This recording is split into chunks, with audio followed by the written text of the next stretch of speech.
Today's Friday, it's the 25th of August 2023 and we're at Bournemouth Airport. We're on our way home. We've had a great summer, very busy summer, very hectic summer. Seen lots of family, seen lots of friends, but it's now time to go back to Mallorca, and hopefully it's a bit warmer there than it's been here, but not too warm, so hopefully the temperature's gone down a little bit. Anyway, as we go on through our journey, I'll keep you updated. Well, the journey to the airport was quite busy. The road seems to be lots of hold-ups, people heading west.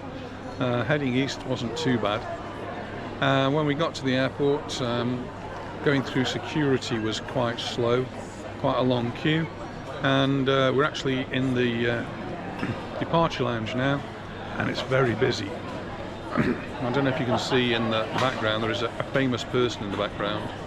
I'd like to tell you about him later. But if you just have a look around, you'll see very, very busy here at the airport.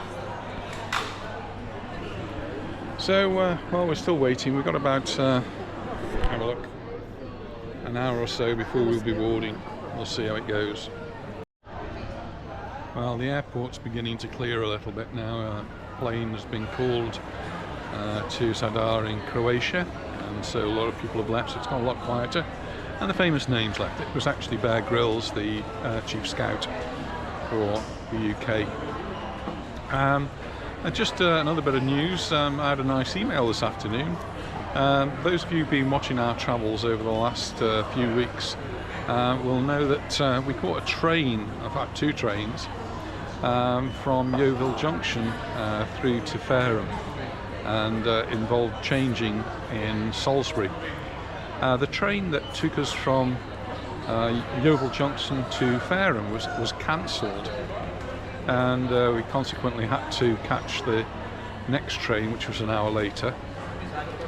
It was delayed a little bit, nothing disastrous, and then we got to Salisbury, and the train there, which was the next train again, was also delayed a little bit, so we were over an hour late in getting to our destination. So I went on to the website for Great Western Railways, which was the company I booked the train through, and put in a claim, and because it was over an hour, I claimed the full amount back.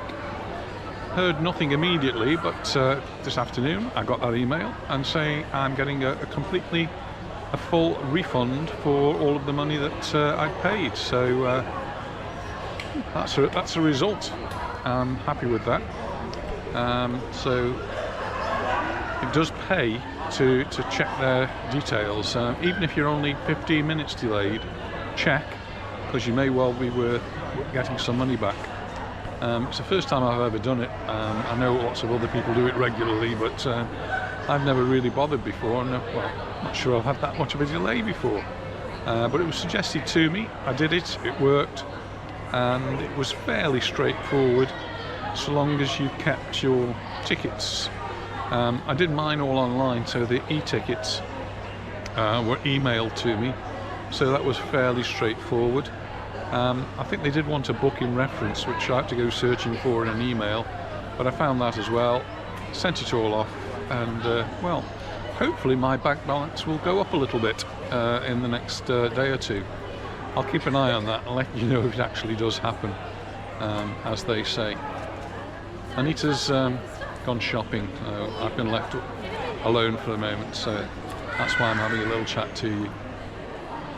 Anyway, anything else, and I'll get back to you in a minute.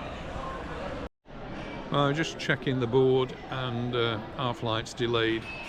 It's a pity it's not like the trains and I'd get my money back, but anyway, we've got at least an hour's delay, I think, so it's sit in the departure lounge, and well, maybe we'll get a drink in a minute or two.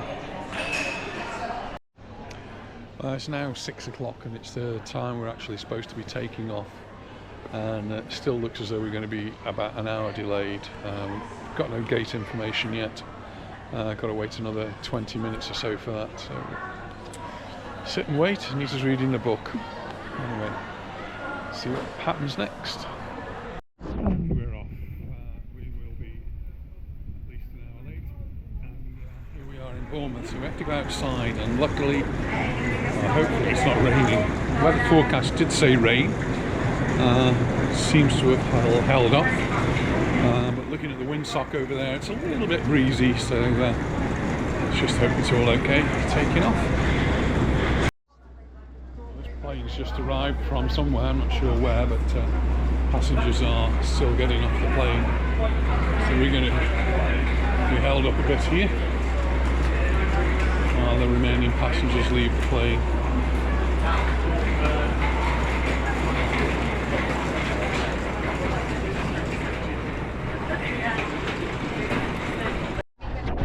Well, we're moving now, so Anita's getting on at the back, I'm getting on the front, and we'll see if we get together somewhere in the middle or somewhere on the plane. Who knows? We'll see.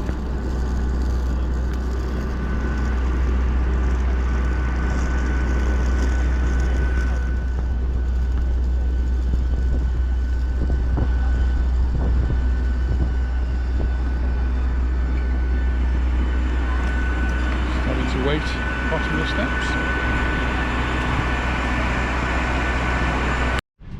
Boarded and ready to go. Well, we've arrived safely. Really an uneventful flight. Landed in the dark, of course. It's now 10:30 in the evening, and Anita was sitting at the back of the plane, so I've got to wait for her to get off. So might have a few minutes to wait here. Well, we've done the long walk down all the corridors, and it is a long walk. Passport control, really quick. We use the electronic one. Put your card in, put your passport in, and the gate opens, and then you go to get your passport stamped. No queue for passport stamping at all. So all we do anyway. They don't stamp ours. We just show them the residence card. Next year it will all be different, of course, because next year, at some point in next year, I don't know exactly when that's going to be, but this ETIAS is going to come into force, and you'll have to have a visa waiver. And the additional thing that's going to happen is you will actually have your photograph taken, and you will have your fingerprints taken. How that's going to be done, I don't know. All going to be shown to us in the next few months, I suppose. Anyway, we're just going to go out to the airport now and find our son, who hopefully is coming to pick us up.